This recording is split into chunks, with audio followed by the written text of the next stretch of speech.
What is going on, everybody? Shwayze here. In today's video, we're going to discuss over 25 cool, fun, and interesting features about the 2024 Mercedes Benz AMG GLE 63S.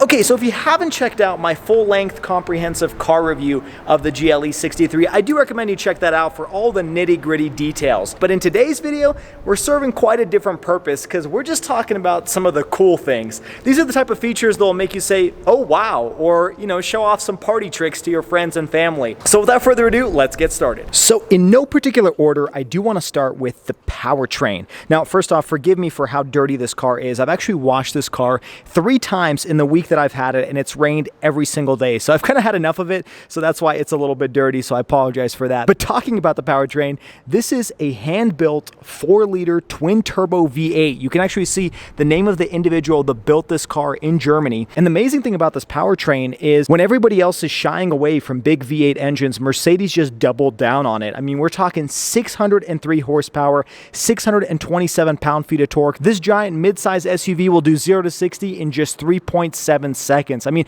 let's take a pause and think about those numbers real quick, because it wasn't too long ago that Ferraris and Lamborghinis were hitting those horsepower and acceleration figures, and here we have that in a full-size SUV with tons of creature comforts inside. You don't have to get into a low-slung sports car anymore. It's truly amazing. Now, the other amazing part about that is the integrated starter motor, or the EQ boost technology that Mercedes integrates into a lot of their engines, including this GLE 63S. And what that is it's essentially a small battery pack paired with an integrated starter motor, and it's essentially a mild hybrid system where the hybrid technology will actually assist in running the accessory units like the air conditioning, the water pump, as well as the internal electronics, and help with fuel efficiency while at the same time providing a little bit of boost when you're accelerating. So it's kind of the best of both worlds. You're merging internal combustion engine, kind of the old school technology, with the EV powertrain of the new school technology, and getting pretty decent fuel efficiency and really great horsepower figures. Now, speaking of fuel economy, you'd think it'd actually be worse than it is. It's 15 in the city and 20 on the highway, so not bad overall. Now, I should say this is a 9-speed automatic transmission, and you do get all-wheel drive as standard. So pretty good figures for a 4-liter twin-turbo V8 engine. Okay, now doubling down on performance, let's talk about the brakes.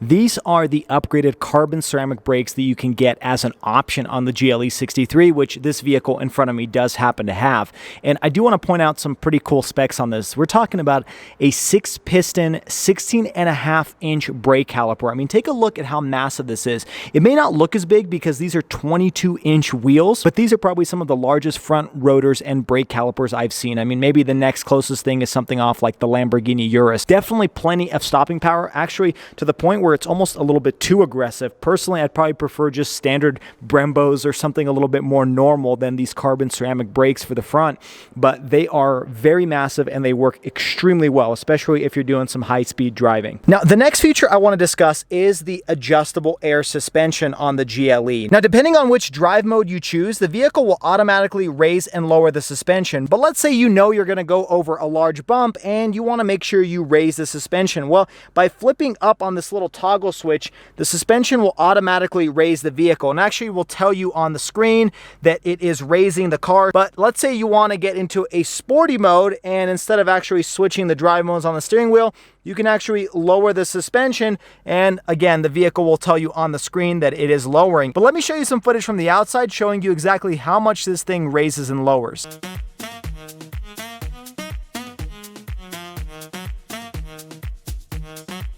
Now, as you can see, that's actually quite a bit of lift over just the standard riding stance of this vehicle. I mean, that's definitely something you could off-road in. Not that I would say you should off-road this $120,000 vehicle. Now, going off the theme of the adjustable air suspension, let's say you're trying to load something in the back, but you've got it raised all the way to its maximum height. Well, all you have to do is actually just push on this button, and the vehicle will automatically lower.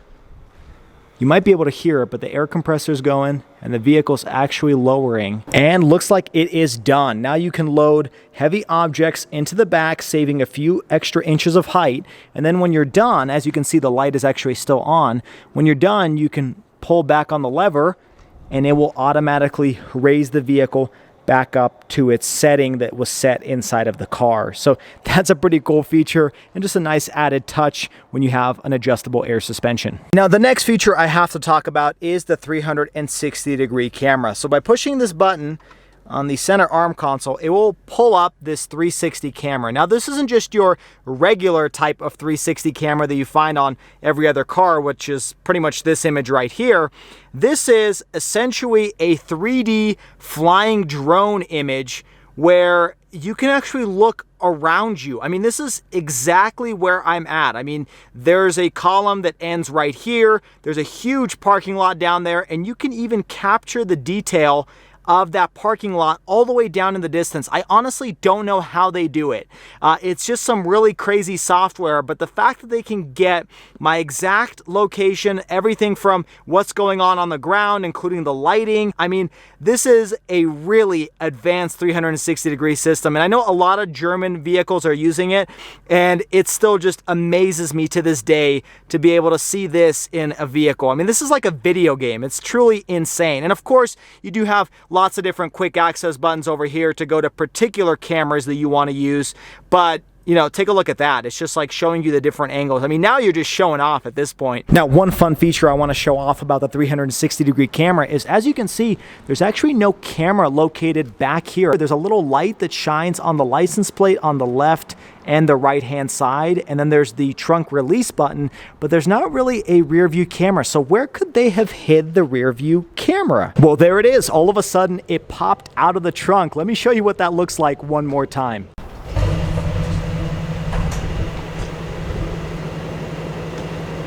Now, for the next feature, I want to talk about some of the climate settings. So by pushing this quick access menu on the center arm console, you'll pull up your typical climate controls. Now, you can actually manipulate this entire screen using the buttons over here so that you do have physical redundancy over here, and you can manipulate the second row of seats. Now, the feature I want to talk about has to do with this air quality tab. Now, take a look at what it's showing me. It's showing the exterior air quality, which is good, and the interior air quality. Well, earlier today when I was driving, this vehicle was actually showing me that the exterior air quality was closer to like 20. What I want to point out is the fact that the interior was still showing 1 and the air quality as good. So what this vehicle was doing, and I'm going to try to throw up this footage on the screen right now, was essentially filtering out the nasty air particulates that were going on around me because it was a very windy day today and there was just a bunch of crap and dust flying through the air, and this vehicle was actively cleaning out that exterior air just like it's showing on the screen. It's like a shield, and the interior air was still really nice. So this is a really good feature for anybody who has a really sensitive lungs. This thing will actually clean out the air and make the interior cabin perfectly suitable for everyday driving. Now, if for some reason you don't want the vehicle to purify the air, you can just hit this ionization button off and then it won't actually purify anything. But I don't know why anybody would have it off. I say just keep it on all the time. Now, you'll notice next to it, there's something called the fragrance button, right? And if you click on it, there's different levels just like you would see with heated seats. Well, what that does is this thing will actually pump whatever fragrance you plug into the glove compartment. Right there, as you can see, there's a little vial of liquid, and you can actually see it kind of moving. You can see that the vehicle is actually sucking out this vial of liquid and it's pumping it through all of the air vents inside of the cabin. Now, this is a standard feature for the GLE 63S, but you can get it equipped on other GLE models. And it's not a super strong scent. Like, it's not a heavy perfume that's gonna, stick to your clothes and you're gonna smell it all day. Now, Mercedes says that they make it such a small particulate that you definitely smell it when you're in the cabin. It's just a nice fragrance, but it's not overpowering by any means. I mean, it's probably like the weakest cologne I've ever smelled, but it is just a really nice touch. It's just kind of like a whiff of fresh air, especially if somebody in the car is smelly, then, well, you can kind of block out some of that scent by using the air fragrance feature. Now, I do also want to show off this steering wheel. Now, this has been updated for the 2024 model year, but it is a steering wheel that has been used on other Mercedes products. Now, what's interesting about the steering wheel is there's not really any set of physical buttons on this wheel. So on the left-hand side, you'll see there's a bunch of different, what looks to be buttons, but they're all haptic feedback control. So what the left-hand side does is it controls this large center display, the instrument gauge cluster. Now I have all the lights on right now because I'm on in accessory mode. I don't have the vehicle on, but I do want to show off all of the functionality. So by clicking the home button on this haptic touchscreen control, you'll actually pull up the different menus where you can select different themes for your instrument gauge cluster. So by simply swiping to the left, I'm going to open up this Super Sport menu, and this has kind of a cool looking instrument gauge cluster where it shows you your G-forces and all the different features. But you can cycle through tons of different ones. There's the sport one that I had earlier. There's this classic theme, which is of course just kind of your traditional gauge cluster. But what I will say is it actually also changes the theme colors of this infotainment screen. So take a look as I transition into the sport mode. This thing will actually change the color background of the infotainment screen. So it changes the themes of this car. So there's tons of different themes here. I like this understated, which kind of just looks like just these floating gauges, a nice purple background. And then you can go through your navigation menu, which is a pretty robust navigation system. Now you can pull up this navigation menu in a smaller form in some of the other gauges, but if you just want the entire gauge cluster to show you your navigation, you can do that. And you can simply zoom in and out by swiping up and down on this touchscreen display on the steering wheel. Now, there's also something called assistance, which just kind of shows you where you are. If there's a vehicle in front of you, it'll show you that as well. And then you can swipe over to your off-road mode, and that one, you know, shows you all the pitch and roll and all the angles that you need to worry about if you're going off-roading. And then finally, there's just your service menu, which kind of shows you your trip odometer, your engine oil, your PSI. So all the details you may want to know if you want to take this vehicle in for service. Now, next up, I want to talk about the heads-up display on this vehicle, which is a really robust heads-up display. Now, right now I have it in this type of setting. It's kind of the sport mode where it shows you, you know, your speed limit, your current speed, your cruise control functions, and your RPM. But similar fashion to this instrument gauge cluster, you can actually push on this button and swipe up and adjust several different types of heads-up displays. So first one is kind of a race mode function, which shows you your RPM front and center. You've got a standard one that's kind of a more subtle version. You've also got a minimalist version in case you don't want all the clutter on the screen. There's also an off-road version with like this floating compass down in the middle, along with your elevation. Currently, I'm at 4,508 feet. Then you can go through your settings and adjust the brightness and the position, or you can turn it off entirely if it gets in the way. Now, moving further down below that set of controls is just your adaptive cruise control settings, and you can turn that on and off again by pushing this button. On the right-hand side is where you can actually control your center display over here. So by pushing the home button here, it'll actually take you to your home section on the screen. And then by swiping left and right, similar to the other side of the steering wheel, you will actually manipulate this side of the screen. So really cool that you can actually access it without having to take your hands off the steering wheel. Further down here is just your audio settings and then your voice activation on your phone. And then I do want to talk about two particular buttons located down here. Now these are kind of cool. On the right hand side, you've just got a little dial that will go through all the different modes, the driving modes from snow to comfort to sport to race. So that's pretty easy to do. And then you can push on this button and it'll actually open up the sport menus on the infotainment screen. The left-hand side is a little bit more robust. There's actually like two sections of the screen here. Up here, you can cycle through different menus of what you want to do. So for example, if you want to turn off your auto start stop, you navigate to that menu and then you push this little toggle and that will turn off your auto start stop.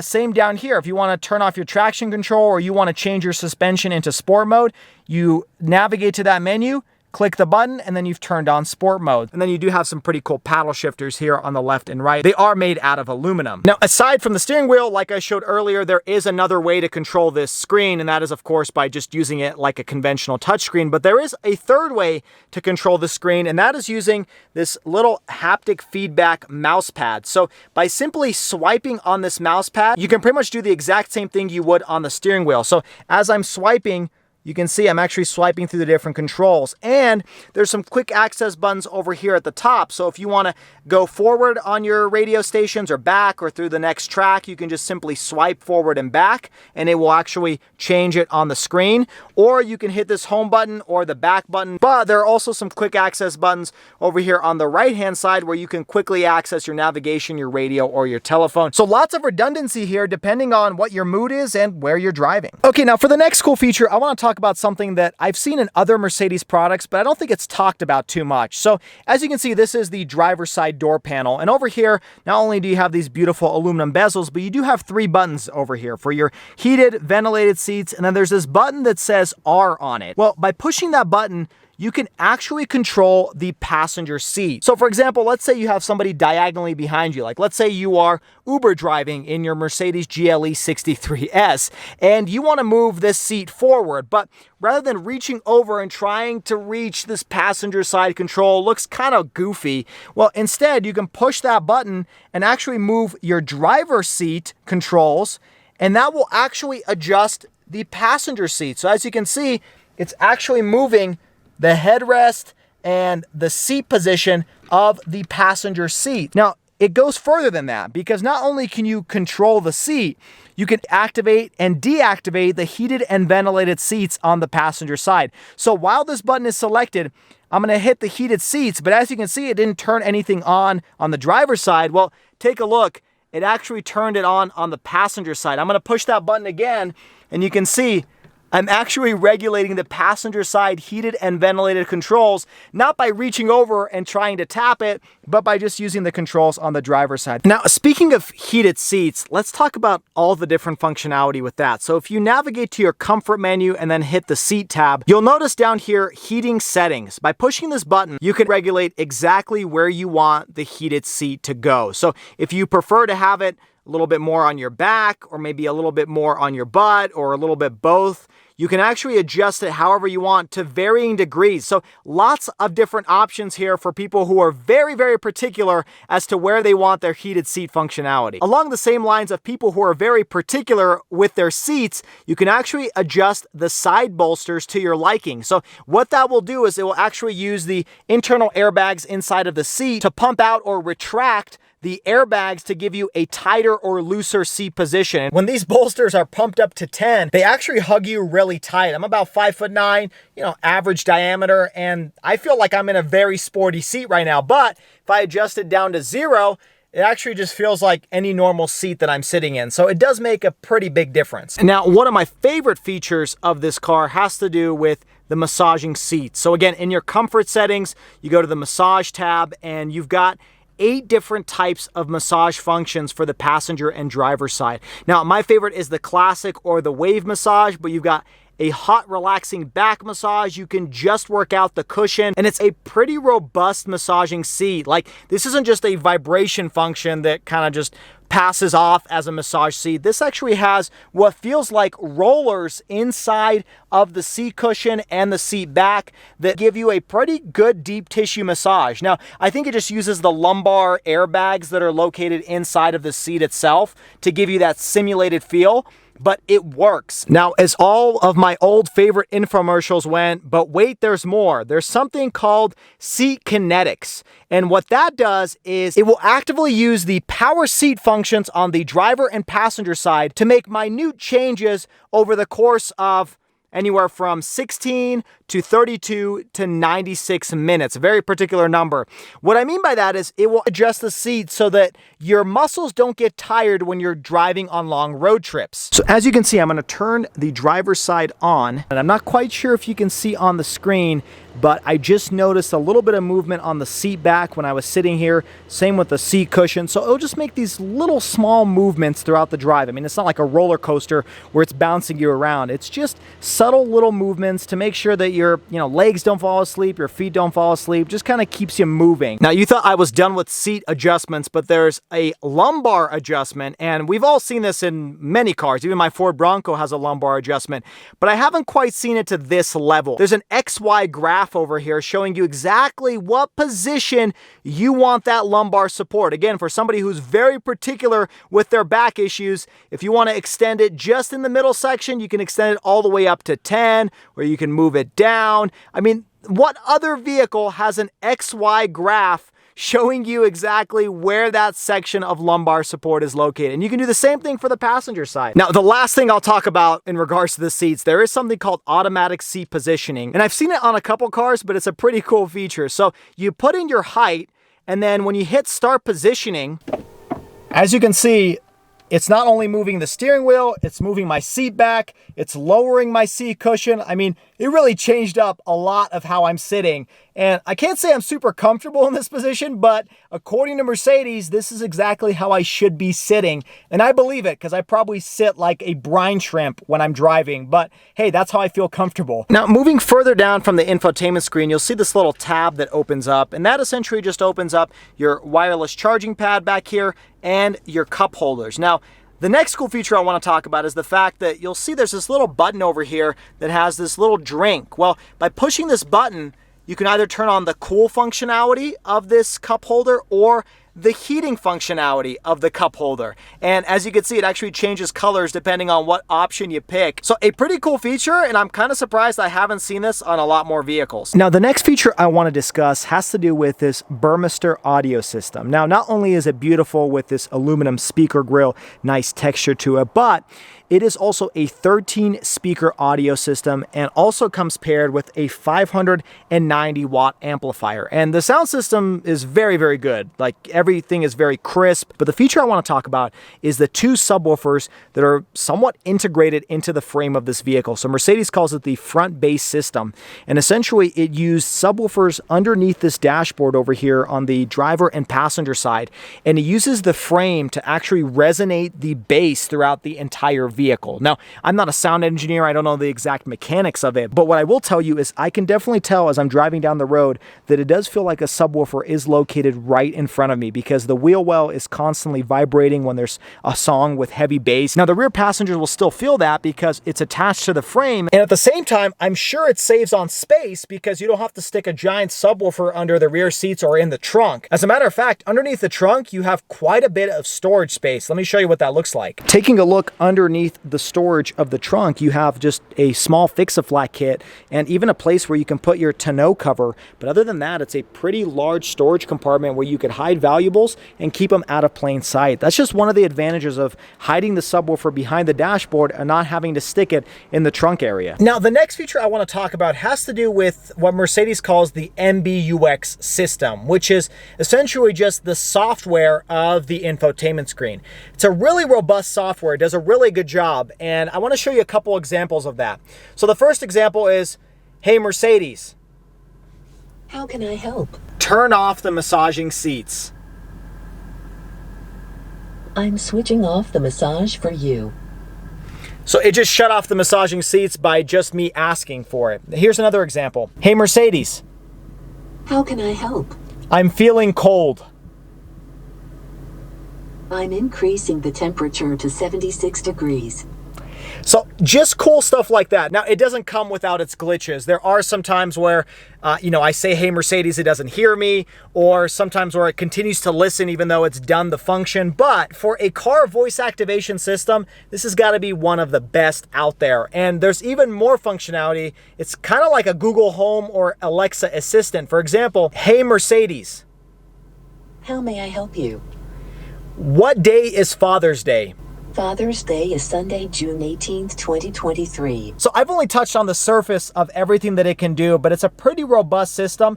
And that is technically the fourth way you can control the infotainment screen, by just using your voice. And it works pretty well. The other thing I like about this infotainment screen is it makes it really easy to access your most commonly used functions. So for example, I use massage seats a lot. So instead of going through the comfort menu every single time I turn on the vehicle, I can actually just navigate to the comfort app. And down here, you'll see that button is already activated. So all I do is push that button, and it'll turn it on. You know, same with the off-road functionality. If I click the camera button, it will automatically show me my off-road camera function. So it's really easy to use and makes it very quick to access whatever you want to without having to actually hunt for exactly the setting that you use most often. You've also got a favorites button over here on the steering wheel that you can pre-program. Same with the favorites button over here near the center touchpad. So by pushing this button, you can quickly access your massaging seats if you program that button to do so. Now, the next cool feature has to do with the navigation system. Now, it's a pretty good navigation system overall. You saw it over here on the instrument gauge cluster. Here it is on the infotainment screen. Now, what I want to point out is the augmented reality system of this GPS. Now, what that is when you plug in a destination, this vehicle will actually show arrows on the screen as if they're floating in front of you. So I'm going to try to throw up some footage on the screen right now, but it'll use the front camera of the Mercedes to actually show you what's going on in front of you. And as you're approaching the intersection where you need to turn either left or right, it will actually flash an arrow showing you exactly which direction you need to go. So it's kind of like a Need for Speed or Midnight Club video game, if you guys have ever played that. And it really does look like there's an arrow floating right above you telling you where you need to go. Now, the next fun feature is not particular to Mercedes or this GLE, but it's still a pretty cool feature. If you pull up on this window switch, it will automatically raise or lower the rear sunshade, which is pretty cool because most of the cars have them manual nowadays. This has an automatic, and then if you're in the front seat, you can lower this rear side sunshade by pretty much using the exact same button. So by lowering it, you can lower this rear sunshade. So pretty cool feature for your rear seat occupants. Now, while we're back here, I do want to show off the fact that you do have your dual zone climate control in the second row seats. So you got heated seats over on the door panel, and then you've got your several different settings for your climate control. So everything from your feet to your head, whatever you like, and all the different temperatures and fan speed settings as well. Also, the second row is a perfect opportunity to take a look at the large panoramic sunroof. It does open about halfway down, and it's just a beautiful view to look up and outside into a gorgeous parking garage that I'm in today. All right, now this next feature will probably not surprise you for all of you that know I'm a sucker for cool lighting, and that has to do with the ambient lighting inside of this GLE. Now, this is probably up there as one of my favorite features, as silly as it is, but this interior cabin at night with this ambient lighting is gorgeous. And everybody who sat in this car when this light has been on has said the exact same thing. Now, not only is it beautiful in this blue color, but let's say you hate the color blue. Well, you can go over to your comfort settings, hit ambient light, and lucky for you, there are a multitude of different colors. For example, you can make the door handles and footwells one color and the light strip a different color. Or if you choose to, you can just pick one color overall. Let's say you want to go for like a pink theme. Well, you just adjust it, or purple, for example, and it lights up all over the cabin. Now, the other cool feature about this lighting, if you tap on the temperature, for example, it'll actually turn the left-hand side or right-hand side, depending on which side is being adjusted, to the color that you're adjusting the temperature to. So for example, if you're lowering the temperature, it's going to shine blue. If you're raising the temperature, it's going to shine red. And you've got the same story for the second row of seats. As I'm adjusting the temperature down, it's going to turn it blue even though the passenger side is green. And then as I turn it up, it's going to turn it red. I love that theme to it. I mean, kudos Mercedes, job well done. It's gorgeous. Now, staying on the theme of lighting, take a look at the floor as I open up the door. So first off, it shines with what looks to be a bunch of stripes. Then you take a look, it says AMG. Now you have the illuminated door seal, of course, but that is a cool shadow light touch. But as you turn off the vehicle and close the door, there's another light that shines. There's actually two lights, one underneath the side view mirror and one over here underneath the door with that AMG. Looks really cool. And I gotta say, the exterior lighting in general is just really pretty. I mean, these are the redesigned tail lamps over here for 2024 model year. They kind of got these cool looking triangles. And then on the front end, you also have redesigned facelifted headlights, which also look really cool. Let me show you the sweeping function they do when you turn the vehicle on. So take a look on the ground as I turn the vehicle on. You'll see the headlights do kind of like a sweeping function across the ground. That's a pretty cool touch from Mercedes. Now the next really cool feature has to do with the safety tech. So if I turn the cruise control on, here I am at 70 miles an hour, and let's say I want to change lanes. Well, I can actually just hit the blinker and this vehicle will automatically change lanes for me. I didn't actually touch the steering wheel and I just changed a lane. Also, the other cool thing about it is I don't have to consistently shake the steering wheel for it to keep lane centering on. All I need to do is actually just physically touch the steering wheel and this vehicle will know that I'm actually paying attention without having to consistently jiggle it for it to maintain its lane centering functionality. Now next up is a feature that's been on Mercedes for a very long time, but let's say you're approaching a stoplight and waiting in traffic, but you don't want to keep holding onto the brake pedal. Well, if you come to a complete stop and you actually just push in on the brake pedal, a little icon will show up on the screen saying hold, which means you can let go of the brake pedal and the car won't move. And then when you're ready to go, you just tap on the gas and the brakes will automatically let go. Well, there you have it, folks. That was over 25 fun, cool, interesting, quirky features about the 2024 Mercedes Benz AMG GLE 63S. Lots of cool functionality in this car. It comes at a hefty price tag at over $120,000, but you do get a sports car mixed with a luxury SUV, mixed with the practicality of a crossover. I mean, this is a lot of things in one package, and I've been very impressed with it. And on top of that, there's a lot of cool party tricks or features that you can show off to your friends and family and make them say, oh wow, yeah, this car is worth the cost. So there you have it. I hope you guys enjoyed today's video. If you did, make sure you hit that like button and subscribe to the channel for all of the weekly car videos. Also check me out on all the social media at Schwazy_. Until next time, everybody, I hope you stay Schwazy, stay healthy, have a wonderful day.